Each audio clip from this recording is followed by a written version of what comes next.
శుక్లాంబరధరం విష్ణుం శశివర్ణం చతుర్భుజం ప్రసన్నవదనం ధ్యాయేత్ సర్వవిఘ్నోపశాంతయే. ఓం గం గణపతయే నమః. ఓం శ్రీమాత్రే నమః. ఓం శ్రీ గురుభ్యో నమః. ఓం శ్రీ మహాసరస్వత్యై నమో నమః. ఇప్పుడు మనం 1 మార్చ్ 2026 నుండి 31 మార్చ్ 2026 వరకు కూడా 12 రాసుల వారికి ఎలా ఉండబోతోందో ఇప్పుడు మనం తెలుసుకుందాం. దానికంటే ముందర ఏ రాశిలో ఏ గ్రహాలు ఉన్నాయో తెలుసుకుందామండి. 26th మార్చి నుండి శుక్రుడు వస్తున్నాడు. గురుడు మిథున రాశిలో ఉన్నాడు, వక్ర గతిలో ఉన్నాడు. కేతు సింహరాశిలో ఉన్నాడు. అలాగే రవి, బుధ, కుజ, శుక్ర, రాహువులు కుంభరాశిలో ఉన్నారు. అంతేకాకుండా శనీశ్వరుడు మీనరాశిలోను, శుక్రుడు 2వ తారీఖు నుండి 2 మార్చి నుండి శుక్రుడు ఉచ్చ స్థితిలో మీనరాశిలో ఉండబోతున్నాడు. బ్రహ్మాండం, ఎగ్జాల్టేషన్కి వచ్చేస్తున్నాడు. రవి 15వ తారీఖు నుంచి మనకి మీనరాశిలో వస్తున్నాడు. ఇప్పుడు వాళ్ళు ఇచ్చే ఫలితాలు ఒక్కొక్కటి తెలుసుకుందామండి. ముఖ్యంగా ఈ నెల మొత్తం కూడా కాలసర్పదోషంలోనే ప్లానెట్స్ అన్ని ఉండిపోయాయండి. అంటే మనిషి మీద ప్రభావం అనేది చాలా తక్కువ చూపిస్తాయి. ఇంతకుముందు చెప్పినట్టుగానే మన దేశాల మీద చూపిస్తాయి తప్ప, రాజకీయ నాయకుల మీద, మంత్రుల మీద చూపిస్తాయి తప్ప గ్రహాల ప్రభావం, కాలసర్పదోషం అనేది చాలా తక్కువగా మనిషి మీద ప్రభావం చూపిస్తుంది. ఇప్పుడు మనం తెలుసుకుందాం.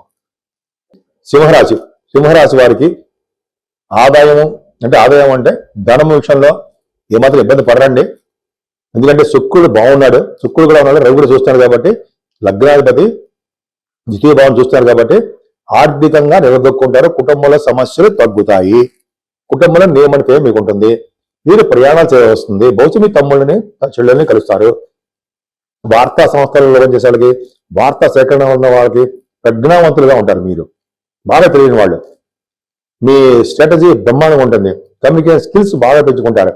విద్యలో రాణిస్తూ ఉంటారు.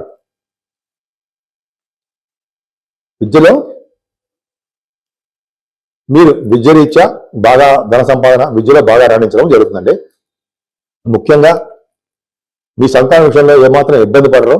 మీకు పుత్ర సంతాన యోగం కలగడానికి అవకాశాలు ఉన్నాయి. సాహిత్య రంగంలో, కళ రంగంలో, సాహిత్య రంగం బాగా అవకాశాలు మీకు వస్తాయి. జీవించి ఉన్నంత కాలము డబ్బులు సంపాదన ఉంటుంది. ఎవరికైతే పంచమ స్థానం గురుడు ఉన్నారంటే కొంతమంది సాహిత్య రంగంలో కూడా రాణిస్తారు. అంతేకాకుండా మీకు ధర్మ కార్యాలు, శుభకార్యాలు చేస్తుంటారు. స్టాక్ మార్కెట్లో కూడా ధన సంపాదన మీకు ఉంటుంది. 7వ స్థానంలో రవికి, కుజ, బుధ, రాహు, ఈ నలుగురు మంచివాడు కాదు. అవునా? నిజంగా మంచివాడు కాదండి. కాకపోతే రవి మారిపోతున్నాడు. కుజ, బుధులు ఉన్నారు, కలిసి రాహు ఉన్నారు. ఈ కాంబినేషన్ ఏంటి అంటే 7వ స్థానం ఉంటే మీరు విద్యలో బాగా రాణిస్తారు. కానీ వివాహాలు, వేడుకలు ఆలస్యం అయిపోతూ ఉంటాయి. కుజరాహువులు స్పోర్ట్స్ రంగంలో మాత్రం మీరు బాగా ప్రయాణాలు చేస్తారు. స్పోర్ట్స్ ఆడడం కోసం విపరీతంగా ప్రయాణాలు చేస్తుంటారు. భూములు కూడా కొనుక్కుంటారు. కానీ వివాహ శుభకార్యాలు ఆలస్యం అయిపోతూ ఉంటాయి. కానీ 8వ స్థానంలో శనితో కలిసి శుక్రుడు ఉన్నాడు, రవి కూడా ఉన్నాడు. 8వ స్థానము దోషమే. ఇంతకుముందు శని ఒక్కడే ఉన్నాడు అనుకున్నాం, శుక్రుడు ఏరాడు. అంటే చెడు ఆలోచనలు, చెడు బుద్ధులు, చెడు సావాసాలు ఉండడానికి అవకాశాలు ఉన్నాయి సింహరాశి వారికి. శని శుక్రుడు కాంబినేషన్ ఉంటే ఆడవాళ్ళ లేడీస్ అని, గోవాలని అదే చెడు సావాసాలని, చెడు ప్రవర్తనని ఇవి జరుగుతాయి. జాగ్రత్తగా ఉండాలి. మీ రాజ్యాధిపతి కూడా అష్టమలో గడిపాడు. అష్టమలో కూడా ఆరోగ్యం ఇస్తాడండి. ఆరోగ్యం ఉండడం మాత్రం ఆయన కాపాడతాడు. కానీ శని దోషం ఉంది, శుక్రుడే దోషం ఉంది. 10th హౌస్ లార్డ్, మీరు 10th హౌస్ లార్డ్ ఉచ్చ స్థితిలో శుక్రుడు ఉన్నాడు. విషయం చెప్పాలి. ధనానికి శుక్రుడు కూడా యోగిస్తాడు. ఆయన ఉద్యోగంలో ప్రజలు ఇబ్బంది కలిగిస్తాడు తప్ప ధన విషయం మాత్రం ఏమీ ఇబ్బంది ఉండదు. 8వ స్థాన శుక్రుడు ధనాన్ని, జీవించినంత కాలం 8వ స్థాన శుక్రుడు డబ్బులు, ఐశ్వర్యాన్ని ఇచ్చి తీరుతాడు. అది నా సొంత కవిత్వం కాదు. భాగ్యస్థానంలో శుక్రుడు మళ్ళీ 26 నుంచి 10th house lord 9th house అంటే విదేశాలు వెళ్ళి తీరుతాడు. అంటే మీ ఉద్యోగ రీత్యా, మీ పర్సనల్ పనుల రీత్యా విదేశాలు వెళ్ళడం ఖాయమే. శుక్రుడు వలన అదృష్టాన్ని, శుక్రుడు వలన అభిమానాన్ని, అదృష్టాన్ని, అలాగే వివిధ రకాల సుఖాలని అన్ని రకాలుగా యోగించి తీరుతుంది. అంతేకాకుండా సింహరాశి వారికి గురు ప్రభావం కూడా ఉందండి. ఆపస్థాన గురుడు వలన కూడా అత్యంత యోగవంతంగా చెప్పవచ్చు. ధనలాభం బాగుంటుంది. సో మీకు లాభంలో దశమంలో శుక్రుడు, లాభంలో గురుడు కూడా యోగవంతంగానే ఉంది.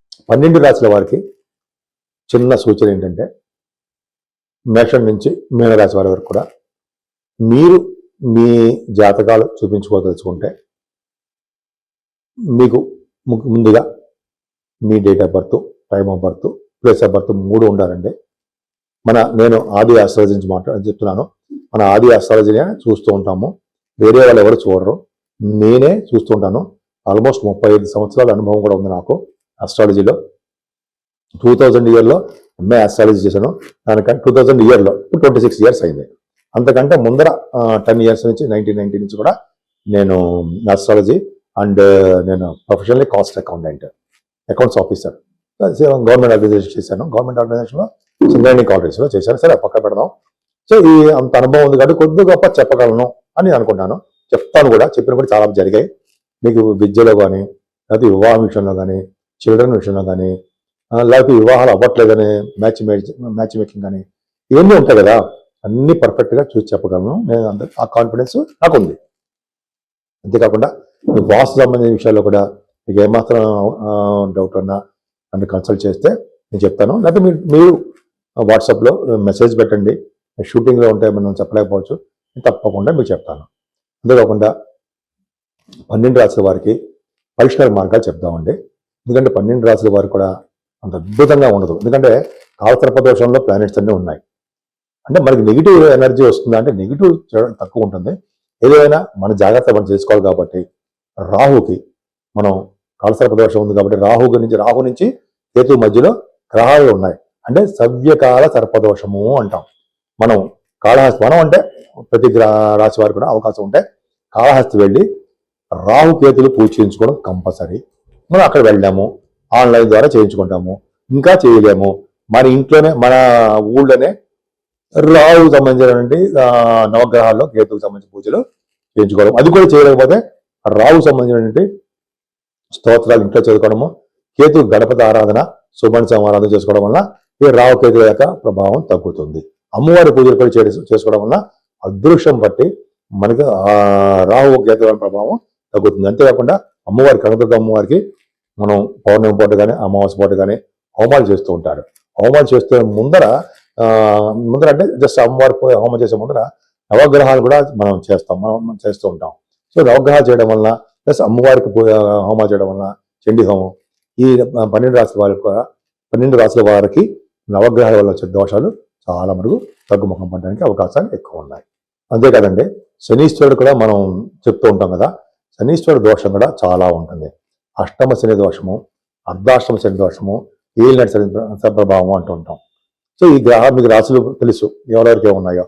సో ఈ రాశుల వాళ్ళు కూడా శని దోషం తగ్గడానికి ఓం సం శనీశ్వరాయ నమః, ఓం సం శనీశ్వరాయ నమః, ఓం సం శనీశ్వరాయ నమః మంత్రం కానీ, లేదా మనం మందపల్లిలో పూజ చేయించుకోవడం కానీ, తిరునల్లారు వెళ్ళడం కానీ అవన్నీ మనం చేయలేము.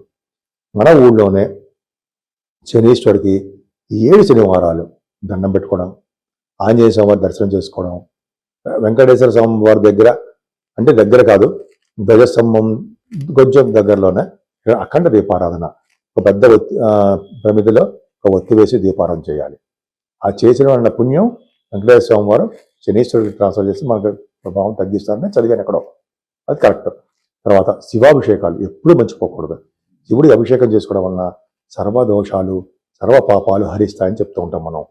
కాబట్టి రాహు వలన, కేతు వలన, అసలు 12 గ్రహాల వలన వచ్చే దోషాలు 12 రాశుల్లో 9 గ్రహాల వల్ల 9 గ్రహాల వల్ల వచ్చే దోషాలు కూడా ఒక్క శివుడు అభిషేకం చేయడం వల్ల, శివుడికి మారేడుదలం సమర్పించడం వల్ల, అలాగే పార్వతీ అమ్మవారిని పూజించడం వల్ల కూడా దోషాలన్నీ పరిహారం అవుతాయి అంటే సందేహం లేదు.